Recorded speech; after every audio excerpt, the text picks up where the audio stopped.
تعالوا شوفوا عملت ايه واحنا بنتفرج على كاس العالم 2022.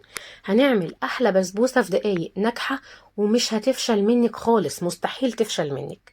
ونسمي بسم الله ونقول المقادير بتاعتنا.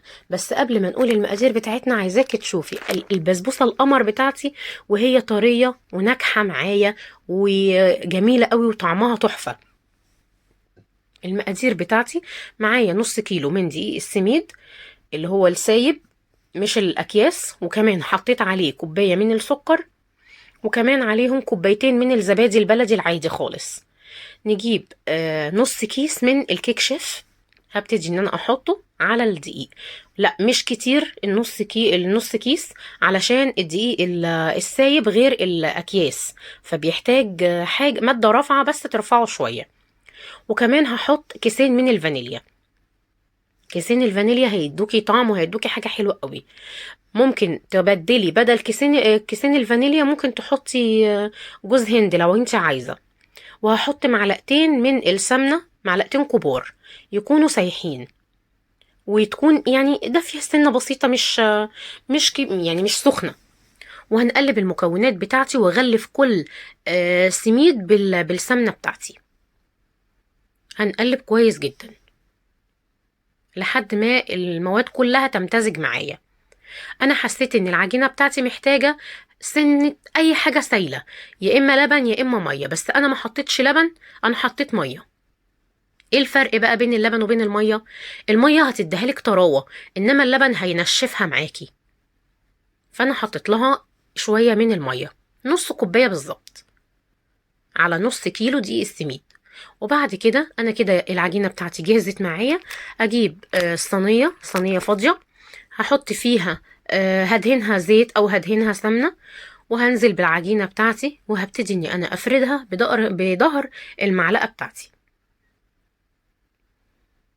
لو حسيت ان هي يعني من الوش كده بتاعتها مش متناسق شويه، ممكن ابل ظهر المعلقه بميه وانزل بيها على العجينه بتاعتي لحد ما افردها تماما واخليها شكلها متناسق معايا وحلو.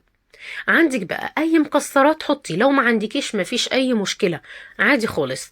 انا حطيت كاجو، في ناس بتحط سوداني، في ناس بتحط لوز، في ناس بتحط بندق، براحتك خالص اللي انت عايزاه. لو ما عندكيش خالص برضو مفيش مشكله. انا كده خلصتها، هسيبها على جنب لمده 10 دقايق بس، لحد ما البيكنج باودر ياخد بس ايه يعني يرتفع سنه بسيطه، يعني يشتغل معايا. نيجي للسيرم بتاعي. انا هجيب كوبايه من السكر، هحط عليهم كوبايتين من الميه. اول ما يغلوا على النار هبتدي ان انا احط عليهم كيس من الفانيليا. انا كده العجينه بتاعتي بعد ال10 دقايق دخلتها الفرن على درجه حراره 180، يكون الفرن بتاعي سخن فوق وتحت. وهدخل العجينه بتاعتي، مش هتاخد معايا بالظبط نص ساعه. هنزل بالسيرب بتاعي سخن، العجينه تكون البسبوسه بتاعتي تكون سخنه والسيرم سخن. وادي شكلها بعد ما طلع بالشكل اللي انت شايفاه ده. جميله وعاليه، انت شايفاها عاليه لكن هي سمكها حلو جدا، سمكها صغنن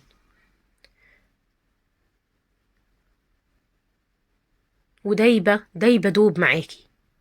طعمها خطير، هشة كده وجميلة وبدون أي إضافات، حلوة قوي. وطعم الزبادي باين قوي فيها وطعمها جميل جدا. وبألف هنا وشفا. ومبروك على الناس، على العالم العربي كأس العالم، ومبروك علينا البسبوسة الحلوة. وبألف هنا وشفا، معاكي أم يوسف من قناة أكلة وتكة. باي باي.